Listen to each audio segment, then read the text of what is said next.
कल की क्लास में हम लोगों ने एंथैल्पी के बारे में पढ़ लिया था। तो एंथैल्पी के बाद देखो बेसिकली थर्मोकेमिस्ट्री शुरू होता है। बट थर्मोकेमिस्ट्री की अलग दुनिया में घुसने से पहले मैं ये चाहती हूँ कि हम लोग क्या करें, जो थर्मोडायनेमिक्स वाला पार्ट है उसको ख़त्म कर लेते हैं।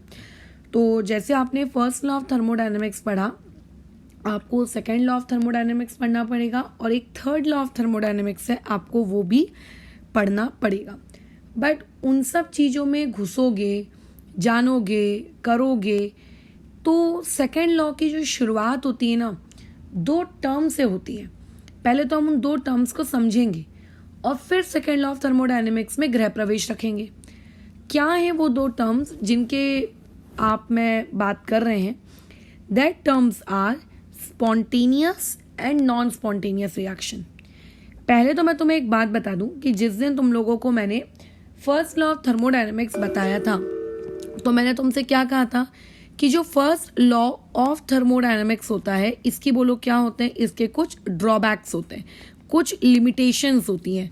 जैसे कि ये रिएक्शन के रेट को नहीं बता पाता है ना, रिएक्शन के रेट को ये नहीं बता पाता है, इसीलिए हम लोगों को एक और चैप्टर पढ़ना पड़ता है केमिस्ट्री में, दैट इज केमिकल काइनेटिक्स। वो रिएक्शन के रेट्स को फिर क्या करता है, बताता है ना। अच्छा, दूसरी दिक्कत ये थी कि first law of thermodynamics reaction की फिजिबिलिटी के बारे में भी कोई बातचीत नहीं करता। What do you mean by the term feasibility का मतलब रिएक्शन होगी नहीं होगी, होगी तो क्यों होगी, बराबर इस टाइप के, या फिर उस डायरेक्शन में जाएगी कि नहीं जाएगी, इसके बारे में कुछ बातचीत ही नहीं कर रहा था। तो ये फर्स्ट लॉ ऑफ थर्मोडायनेमिक्स के ड्रॉबैक थे, इसीलिए फर्स्ट लॉ ऑफ थर्मोडायनेमिक्स को शटर लगाया गया, उसको बंद किया गया। और फर्स्ट लॉ ऑफ थर्मोडायनेमिक्स के जाने के बाद अब हमारी लाइफ में इन दोनों ड्रॉबैक्स को एक्सप्लेन करने के लिए कौन आने वाला है, सेकेंड लॉ ऑफ थर्मोडायनेमिक्स। मैं अभी तुमको कुछ भी नहीं बता रही हूँ कि सेकेंड लॉ ऑफ थर्मोडायनेमिक्स उन दोनों चीज़ों को समझा पाया कि नहीं समझा पाया, है ना। बट फिर भी हमारे फर्स्ट लॉ में कुछ फ्लॉज थे, तो ऑब्वियस है कि उन फ्लॉज को ढकने के लिए, उन फ्लॉज को कवर अप करने के लिए मुझे क्या करना पड़ेगा, मुझ लोगों को नया कुछ लॉ बनाना पड़ेगा। तो फर्स्ट लॉ ऑफ थर्मोडायनेमिक्स के बाद अब हम लोग जाने वाले हैं सेकेंड लॉ में। बट सेकेंड लॉ में जाने से पहले कुछ टर्म्स हैं, उन टर्म्स के बारे में देखिए आपको जानकारी होनी चाहिए। एक टर्म होता है स्पॉन्टेनियस रिएक्शन और दूसरा टर्म होता है नॉन स्पॉन्टेनियस रिएक्शन। अब तुमको समझना है what do you mean by the term spontaneous reaction and what do you mean by the term non spontaneous reaction. देखते हैं ये वाली चीज़ें क्या हैं, कैसी हैं। तो एक बात सुनो, थर्मोडायनेमिक्स बेसिकली आपकी केमिस्ट्री की वो ब्रांच है जो जनरली ऑब्जर्वेशंस के साथ डील करती है, ठीक है। जो जनरली किसके साथ डील करती है, ऑब्जर्वेशंस के साथ, यानी कि ऐसा हो रहा है, वैसा हो रहा है, ये हुआ वो हुआ। उन ऑब्जर्वेशंस को हम ऑब्जर्व करते हैं और ऑब्जर्व करने के बाद कुछ नियम बनाते हैं, कुछ थ्योरीज बनाते हैं, उनके मैथमेटिकल प्रूफ्स देने की कोशिश करते हैं और फिर अपनी कहानी को हम लोग नाम देते हैं कि ये लॉ है, ये टॉपिक है, इसको ये उसको वे। बट ये सब कुछ ऑब्जर्वेशन की दुनिया है, ध्यान रखना, ये सब कुछ ऑब्जर्वेशन की दुनिया है। इस ऑब्जर्वेशन की दुनिया में कुछ पुराने ज़माने के जो हमारे साइंटिस्ट लोग थे, उन्होंने कुछ ऑब्जर्वेशंस की। उन्होंने क्या ऑब्जर्वेशन की, ये ऑब्जर्वेशन तो तुम भी कर सकते हो यार, ये इतनी आसान ऑब्जर्वेशंस है। जैसे कि अगर मान लेते हैं किसी बॉडी का जो टेम्परेचर है, मान लेते हैं वो ज़्यादा है, लेट्स से वो बॉडी आपकी हॉट है ना, और मान लेते हैं एक दूसरी बॉडी रखी है जिसका टेम्परेचर कम है, कोल्ड है। अब जैसे फिलहाल जून है, मई 9 तपा आई थिंक अभी चल ही रहा है, तो तुम देखना कि बाहर बहुत गर्मी होती है। अब बाहर जो गर्मी होती है, उस गर्मी की वजह से हमारे जो घर के अंदर जो दीवारें होती हैं जहाँ पे डायरेक्ट सनलाइट नहीं आ रही है, बट फिर भी वो जगह बोलो कैसी हो जाती है आप लोगों की, गर्म हो जाती है ना। वो जगह हम लोगों की फिर भी बोलो कैसी हो जाती है, गर्म हो जाती है। तो हम लोग बचपन से ये देखते आ रहे हैं कि कभी भी अगर दो जगह पर आपको टेम्परेचर डिफरेंस देखने को मिलता है तो उस टेम्परेचर डिफरेंस की वजह से हमेशा हमेशा बोलो क्या होता है, आप लोगों की हीट का फ्लो होता है। कहाँ से कहाँ होता है? हायर टेम्परेचर वाली जगह से लोअर टेम्परेचर वाली जगह पर आपके हीट का फ्लो होता है। ये हम लोग बचपन से देखते आ रहे हैं, ठीक है। ये हम लोग क्या कर रहे हैं, बचपन से देखते आ रहे हैं कि हमेशा ऐसा होता है, मतलब हमेशा ऐसा होता है। अगर मान लेते हैं आपके घर की छत पर एक टंकी बनी हुई है, लेट्स से उसमें पानी स्टोर्ड है, और मान लो टंकी फूट गई, तो क्या होगा?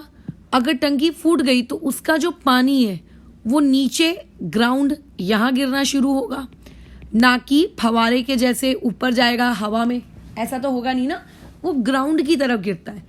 ग्राउंड की तरफ ही क्यों गिरता है? वो ऊपर क्यों नहीं जाता फवारे के जैसे?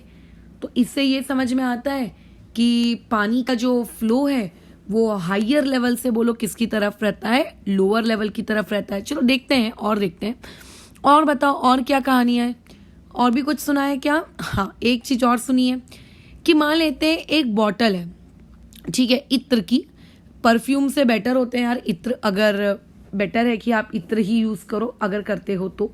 वैसे परफ्यूम्स में केमिकल्स वगैरह मिले हुए रहते हैं, स्पेशली वो परफ्यूम जो आपको 200-250 रुपये में मिल जाते हैं, ठीक है, तो उनमें आप ये मान के चलिए केमिकल्स ही होते हैं। तो बेटर रहता है इत्र का इस्तेमाल करना चाहिए।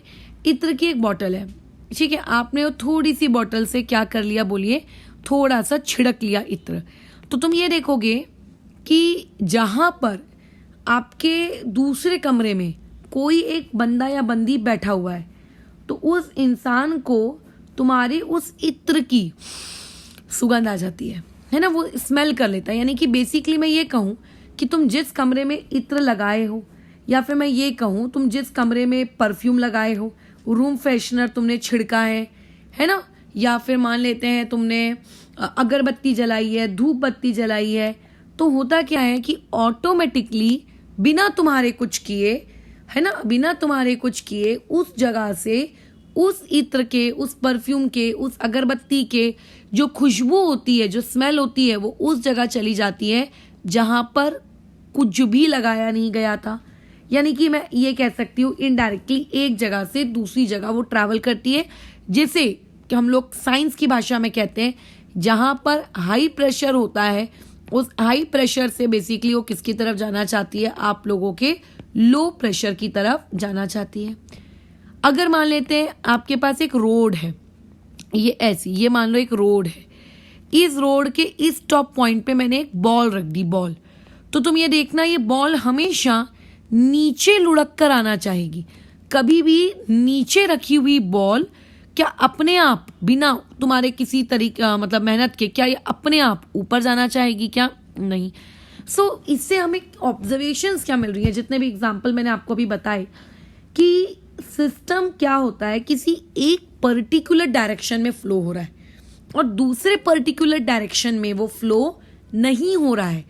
ऐसा नहीं होता कि टंकी ऊपर से पानी नीचे फेंक रही है, ओके, बट नीचे का पानी आप ऊपर नहीं चढ़ा सकते।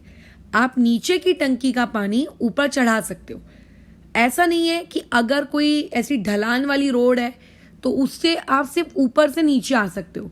अगर आप गाड़ी का प्रयोग करोगे, साइकिल का प्रयोग करोगे, एनर्जी का प्रयोग करोगे, तो डेफिनेटली आप अपनी उस ढलान वाली रोड में ऊपर से नीचे आने के अलावा नीचे से आप ऊपर भी चढ़ जाओगे, है ना। ऐसा भी हो सकता है। जरूरी नहीं है कि पानी हमेशा नीचे की तरफ गिरेगा। अगर आप पंप वगैरह यूज करोगे तो आप उस पानी को ऊपर भी फेंक सकते हो, मतलब फवारे के फॉर्म में, है ना, फाउंटेन के फॉर्म में। तो इससे हमें समझ क्या आ रहा है कि किसी एक डायरेक्शन में कुछ रिएक्शंस हो रही हैं अपने आप, है ना। किसी एक पर्टिकुलर डायरेक्शन में कुछ रिएक्शंस हो रही हैं अपने आप। अपने आप का मतलब ऐसा नहीं होगा कि अपने आप शुरू हो गई बैठे बैठे। तुम्हें हो सकता है उस रिएक्शन को करवाने के लिए कुछ में भी स्टार्टिंग में थोड़ी बहुत एनर्जी देनी पड़ जाए, है ना। जैसे मान लेते हैं एक टंकी है, टंकी के अंदर पानी स्टोर्ड है। अब वो जो पानी है वो अनलेस एंड अनटिल तब तक नीचे नहीं गिरेगा जब तक आप उसमें टंकी में छेद नहीं करोगे, है ना, तभी वहीं से तो गिरेगा पानी। अगर टंकी एकदम परफेक्ट है तो पानी क्यों गिरेगा, बराबर। तो इसका मतलब हो सकता है कि कभी कभी कुछ प्रोसेसेस, कुछ रिएक्शंस अपने आप हो जाए किसी एक पर्टिकुलर डायरेक्शन में।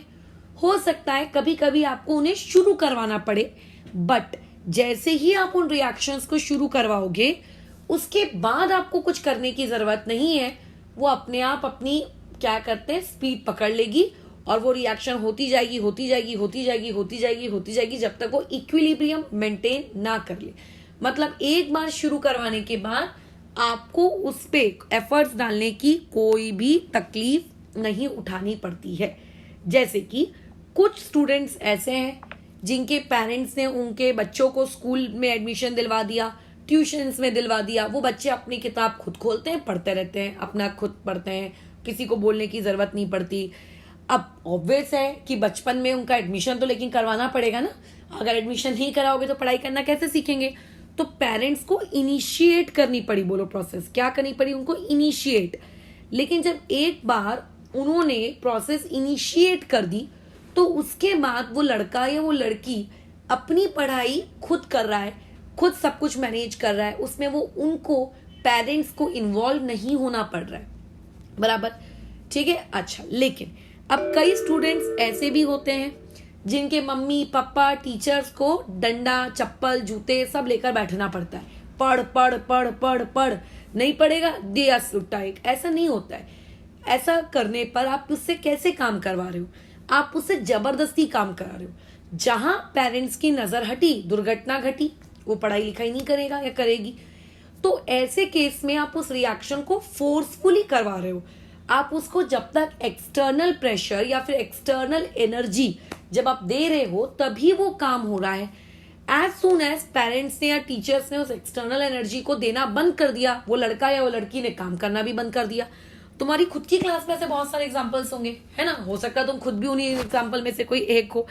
तो फॉर दैट याद रखिएगा, कुछ रिएक्शंस कैसी होती हैं, शुरू होती हैं और अपने आप होती जाती हैं होती जाती हैं होती जाती हैं, या फिर कुछ रिएक्शंस को हमें शुरू करवाना होता है और शुरू करवाने के बाद वो अपना रास्ता खुद बना लेती हैं, खुद अपना आगे बढ़ती जाती हैं बढ़ते जाती हैं बढ़ते जाती हैं। So those reactions are termed as spontaneous reactions. यानी कि अगर मैं स्पॉन्टेनियस रिएक्शंस को डिफाइन करने की कोशिश करूं तो वैसे एग्जैक्ट डिफाइन तो तुम्हें अपनी टेक्स्ट बुक्स वगैरह में मिल जाएगा, बट स्पॉन्टेनियस रिएक्शंस का एग्जैक्ट डिफाइन क्या होता है, ये एक पर्टिकुलर डायरेक्शन में, ठीक है, किसी भी पर्टिकुलर डायरेक्शन में ये मूव करती हैं।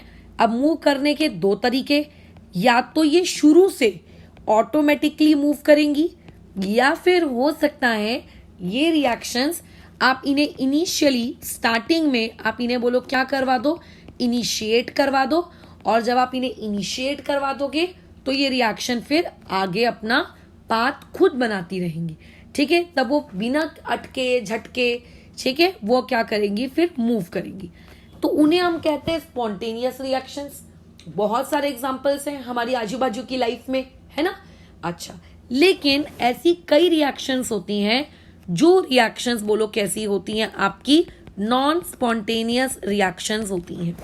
अब नॉन स्पॉन्टेनियस रिएक्शंस का मतलब ये होता है कि ये मूवमेंट नहीं करती अपने आप। इनको अगर बोलोगे कि आप ऑटोमेटिकली मूव कर लो, ठीक है, तो ये आपको सरासर मना कर देंगी। अब कई बच्चे ऐसे होते हैं ना, उनके पेरेंट्स उनको चाहे कितनी भी विनंती करते रहे, भैया बच्चा पढ़ ले पढ़ ले पढ़ ले प्लीज पढ़ ले, वो ऐसे मना करेंगे, नहीं पढ़ूंगा। जैसे हमारे यहाँ का रॉबी, खैर पढ़ाई तो वो करेगा नहीं, लेकिन वो ऐसे नहीं करता, एकदम ऐसे तुम उसको बोलोगे ना खाना रख दोगे इसके सामने, मैं नहीं खाऊंगा, जाओ, जो भूखा पड़ा रहेगा 2-2 3-3 दिन खाना नहीं खाऊंगा।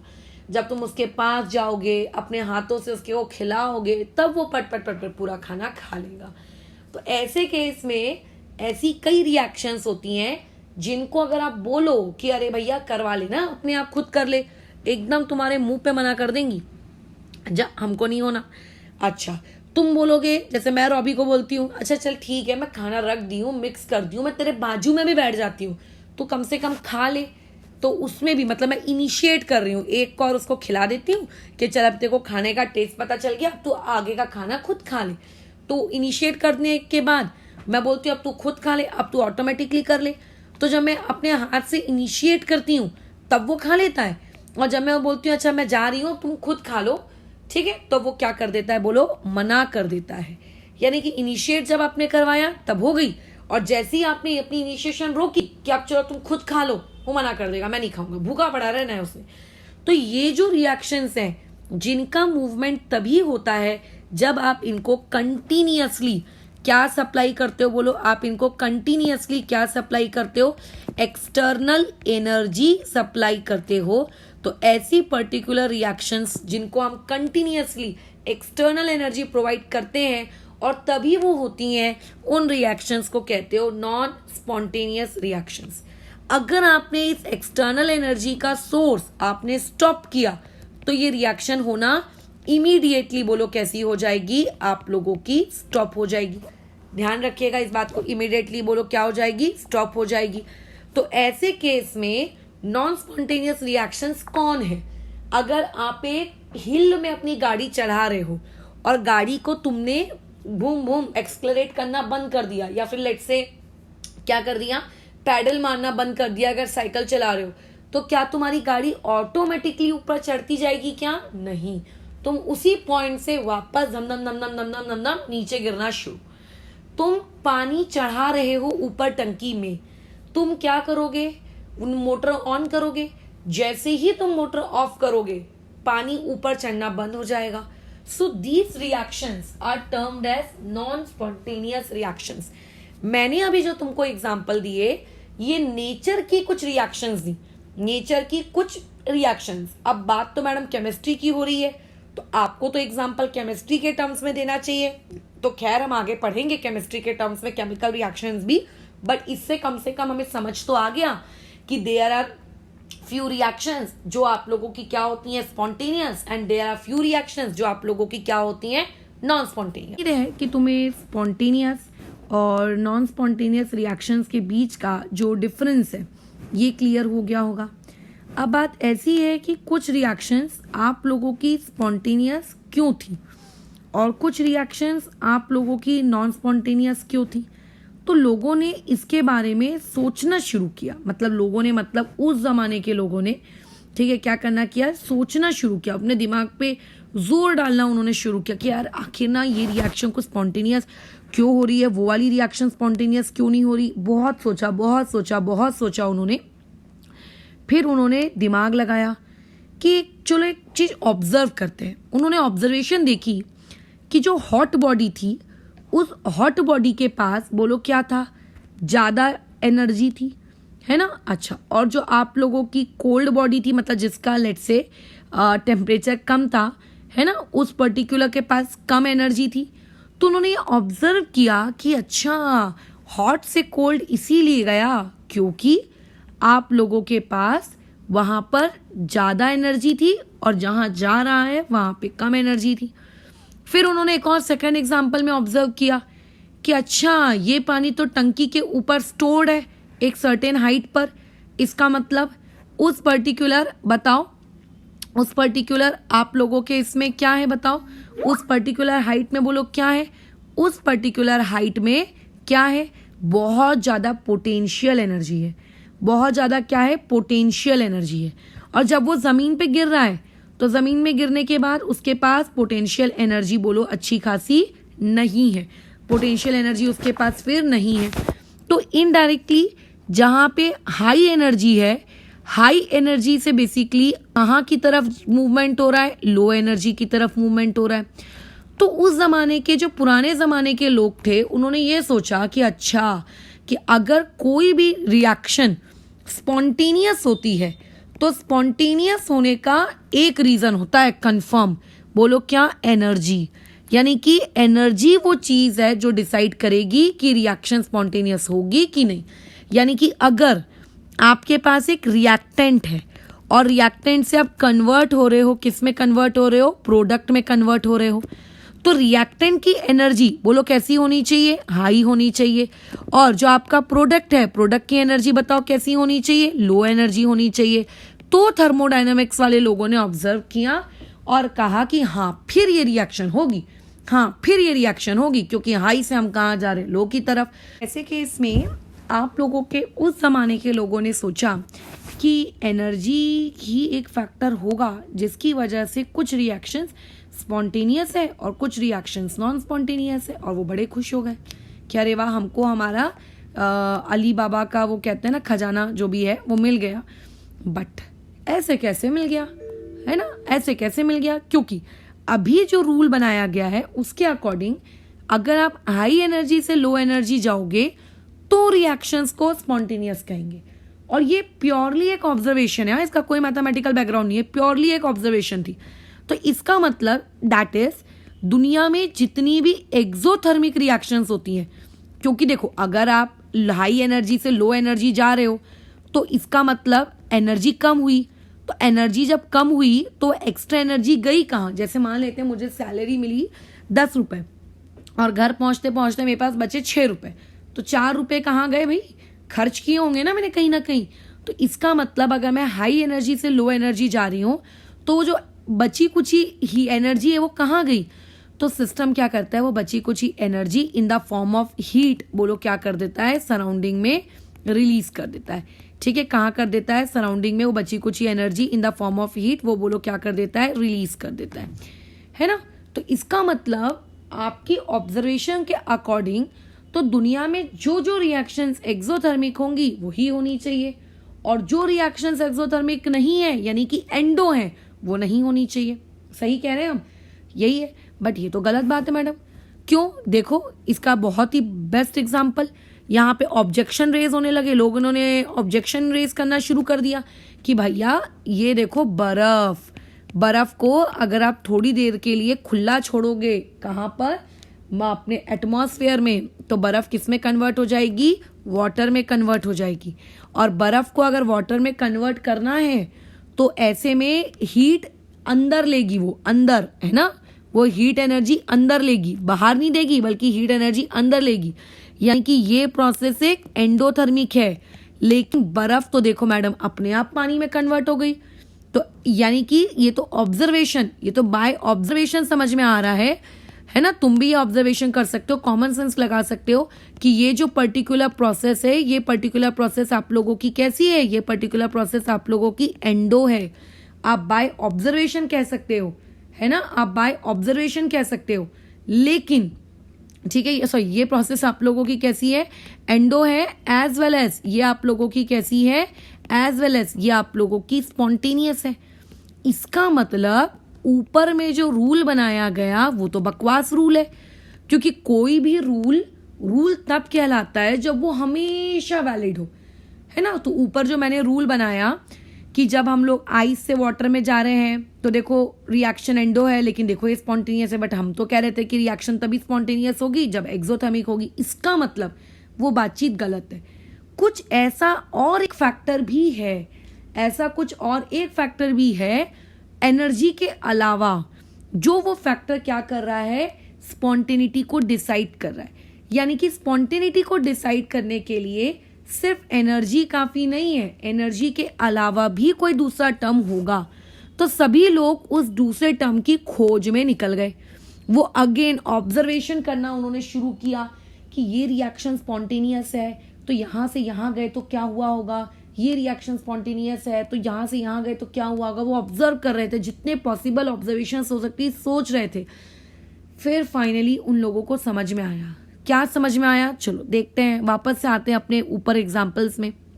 जब आप हॉट बॉडी से कोल्ड बॉडी गए, ठीक है, वो एक स्पॉन्टेनियस रिएक्शन हुई। आप ऊपर टंकी में मजे से पानी स्टोर था, वो नीचे जमीन पे धड़ धड़ धड़ धड़ गिरने लगा, है ना।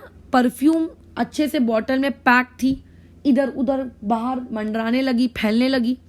तो एक्चुअली उन्होंने ऑब्जर्व ये किया कि जब परफ्यूम के पार्टिकल्स उस बॉटल में कैद थे तो वो मजे से बहुत ही डिसिप्लिन के साथ उस पर्टिकुलर जगह पे ऐसे ऐसे ऐसे ऐसे ऐसे ऐसे ऐसे ऐसे ऐसे बोलो स्टोर थे। मतलब उनके अंदर क्या था? एक ऑर्डर्ड अरेंजमेंट था, एक ऑर्डरनेस थी। जैसे वो परफ्यूम के पार्टिकल्स हवा में गए, उनको बहुत सारी जगह मिल गई फैलने के लिए, है ना, तो वो ऐसे ऐसे ऐसे ऐसे अलग अलग डायरेक्शंस में कहीं भी कैसे भी बोलो क्या करने लगे, फैलने लगे। यानी कि जो चीज पहले ऑर्डर्ड थी, अब बोलो वो चीज क्या हो गई, डिसऑर्डर्ड हो गई। और क्या ये पर्टिकुलर परफ्यूम का फैलना एक स्पॉन्टेनियस प्रोसेस है? हाँ, ये एक स्पॉन्टेनियस प्रोसेस है। तो इसका मतलब कि पार्टिकल्स आपके क्या हो जाते हैं, फैल जाते हैं। किसमें? बिखर जाते हैं। किसमें? स्पॉन्टेनियस में। अब इसी पर्टिकुलर एग्जाम्पल को जिसने ऑब्जेक्शन रेस किया था, है ना, इस ऑब्जेक्शन को हम क्या करते हैं, क्लियर करते हैं। इसका क्या करते हैं, क्लियरिफिकेशन देते हैं। इसका क्लियरिफिकेशन देते हैं कि भैया आखिर ये ऑब्जेक्शन क्या है, क्लियरिफिकेशन देते हैं। तो हमने कहा कि जब आपके पास आइस थी, तो आइस में देखो पार्टिकल्स कैसे थे, कॉम्पैक्टली अरेंज थे। सभी जानते हैं सॉलिड में पार्टिकल्स कॉम्पैक्टली अरेंज होते हैं। जब आपने इसको वाटर में कन्वर्ट किया, यानी कि लिक्विड स्टेट में, तो पार्टिकल्स थोड़े दूर दूर हो गए। इसका मतलब जब वो आइस था तब पार्टिकल में एक ऑर्डर था, और जब वो वाटर में कन्वर्ट हुआ तो पार्टिकल में क्या आ गया, एक रैंडमनेस आ गया, डिसऑर्डरनेस आ गया, बराबर। तो बेसिकली ये भी एक फैक्टर हो सकता है कई रिएक्शंस के स्पॉन्टेनियस होने के पीछे। सिर्फ एनर्जी ही एक ऐसी फैक्टर रही होगी ऐसा नहीं। तो तुरंत उस वक्त एक दूसरा फैक्टर भी बोला गया कि अगर किसी रिएक्शन में मान लेते हैं किसी रिएक्शन में एनर्जी वाला फैक्टर काम नहीं कर रहा है उसकी स्पॉन्टेनिटी को एक्सप्लेन करने के लिए, तो उस पर्टिकुलर रिएक्शन में एक और फैक्टर हो सकता है। वो फैक्टर हो सकता है एंट्रोपी।